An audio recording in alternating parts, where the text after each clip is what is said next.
to start off with a simple balloon dog. This is the dog which I make and it's my design as far as I'm aware. I like to use an orange balloon for the dog, but any colour will do. I don't usually stretch the balloons much anymore, but you can do.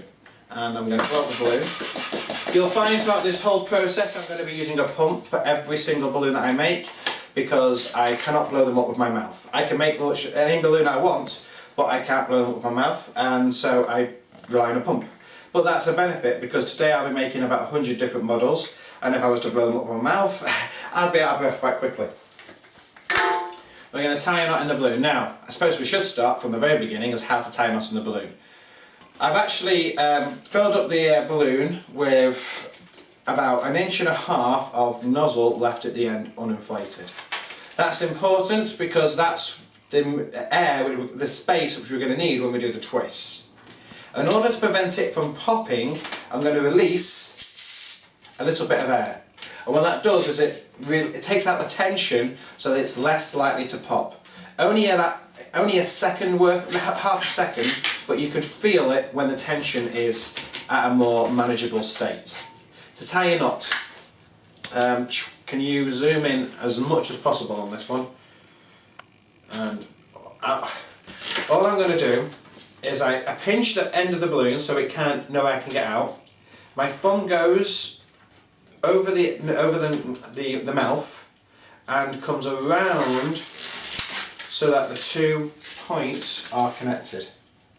Yeah? Can't say. Okay, I'm trying to...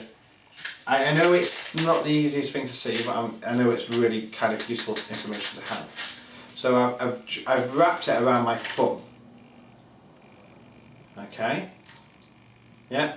I then take the mouth of the knot and stretch out that gap, that circle which I've made around my thumb, and push the mouth through that circle. My finger can catch and hold it in place while I pinch the mouth and let go, and it creates a knot. Okay, I'll do that again. So I pinch the mouth of the balloon to stop it from inflating. I wrap the balloon around my thumb so it creates a circle around my thumb like a ring, and then take that mouth, I can pinch and feed it through the circle which is wrapped around my thumb, and then let go, and it creates a knot which ties that balloon up. I will go through that again over the shoulder in a second. So that's how to make a basic dog. As I said, this is my design for a dog. There are many designs out there, and I've always preferred this one because it gave it a character's face. I'm going to make a twist of the balloon which is approximately 1 inch bubble.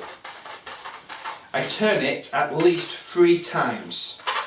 3 times I found is the minimum amount where it's not going to unravel itself. I'm then going to take that mouth, place it next to the main body of the balloon, pinch the knot and twist those together, and that will create a mouth knot. And then what I do is I take the mouth of the balloon and feed it through the gap of those 2 balloons, and that locks it in place. Now I know there is a second way to do this, but I found that was the fastest and most efficient method. It's not that the other methods are any way inferior, it's just they take a second longer. I'm all about speed. Once I've got this, which is the mouth, I'm going to make an eye. The eye is approximately a 1 inch bubble, I say that, about a 3/4 inch bubble, and I'm going to make 2 of them, like so. Now this is where people might have a few problems, so I'm going to unravel that and start to show you that again.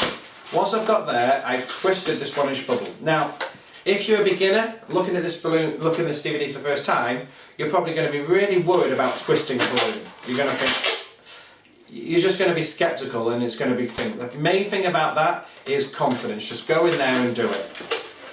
Know that you've done everything possible to stop it from popping. You've deflated some air, you've got air at the end here, there's no reason why it should ever pop. But twist it 3 or 4 times just to ensure that nothing's going to come loose. You're going to have to grip the balloon in your fingers like this so that it cannot unravel. So you need to hold it with one hand. Keeping hold of that, keeping the pressure in the claw of your hand so it doesn't come undone. You're going to make another bubble which is pretty much the exact same size as the one you've just made. So you've got two bubbles like this. If you keep the pressure on it, you can hold this shape and it won't come undone. You're then going to bring those two ends together, the bubbles, bring them together and twist, which will knot everything into a nice tidy shape like this. If you need to, just move the balloons around so that it faces this. This is actually the dog's head. You've got two eyes and a mouth. And if you look at the way that the balloon is shaped for the mouth, you can turn it so either he's happy or sad. This balloon is happy that way. That's the mouth. It's now locked. It's not ever going to come undone. It's sealed in place. We're now going to go to the neck. Virtually the exact same thing we've just done, we're going to repeat. And that's to make a small bubble, which is going to be the same size as the eye approximately, but it's going to be the neck. I'm going to hold it in place, but this time the bubble I need to make is going to be approximately 2.5 inches. This is going to be one of its legs. Again, I need to hold it in place. Now if I need to, I can hold it against my body, and that can sometimes happen. I've got to the point where I shouldn't need to do that, but I can still hold it against my body if it helps. And I'm going to make a foot. Now a foot is basically a small 1/2 inch bubble. And I'm going to twist it 3 times and hold the balloon while I make another one. So now it's got 2 feet. Now if I make sure that I don't ever let go, the balloon nothing's going to unravel. And I place those together, the legs, and I grab hold, and like we did before with the mouth, I'm going to twist those 2 parts together. Now you could make another bubble the approximate size of the leg and try and play around with the knotting, but I found this was fastest. And what that saves me doing one twist, because there's a twist I could have made with the leg, and so I've actually saved time by doing that. So now we've got the front half of the body, and pretty much we're going to do the exact same thing again. So if you're this far, the ending should be nice and easy. I'm going to do the same thing again, but this time, instead of the neck size bubble, we're going to do a size for the body. I vary this on how much air's left of the balloon, but in this case we're doing 2 inches. I'm going to make 2 legs, approximately the exact same size. Again, I'm holding the balloon. And in this case, I'm pinching it between my arms to stop it from unravelling, so I can have both my hands free to make 2 feet, twisting 3 times every single time, bring the legs together, and like we did before, we're going to twist and knot them together. Turn it at least 3 times and then just straighten it all out, and we have our dog. Now this dog doesn't have the French Poodle tail, and I've stopped making those because French Poodle tails, they work. There'll be a balloon on this DVD somewhere that shows you how to do that, but I found these were bigger and visual and just better for the children. The things about this dog which make it unique are the mouth and eyes and it having 4 feet. What I usually do is take a pen and I draw the eyes on the balloon, which will look like that, and look like that. That's the basic dog shape. We're now going to go through this one more time, but we're going to put the camera over my shoulder so you can see exactly the moves that I'm making as though you were in my position.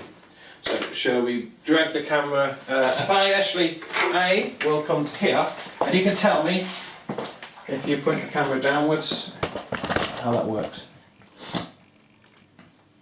You got that? Okay. I'm releasing some of the air. The knot goes around my thumb. I take the mouth of the balloon and I push it through the circle, and then I just let go. Tighten it up, and that creates the knot. We're going to do the mouth. 1 inch bubble. I turn it, join the mouth together, reach around, grab the knot, and twist them both together like so. To knot it, I grab that mouth and just feed it through the balloons and let go. I'm now going to make a bubble for the eyes. another bubble for the eyes, holding them in place, twisting 3 times, bring them together and twist. You could do that same type of double bubble elsewhere in the balloon, but for speed that's the only time I do it. 1 bubble for the neck, approximately 1 inch long. Hold it in place. You can use your body if you need to. Twist that, I'm going to have to come over here and make 2 feet. 1 foot, the second foot, bring the legs together, make sure they're the same size, and twist.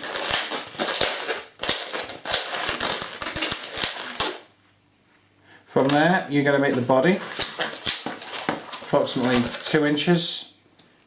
Hold it, make another leg. You're going to try and approximate the size of the legs to the same. That's probably a bit bigger, but it's okay. I'm going to make 2 small feet, bring them together so that everything aligns, and then the size of the back feet are going to be the same, and twist it 3 times. You can twist it more times just to ensure the lock. If you want, you can curl the tail, but that's basically the dog balloon.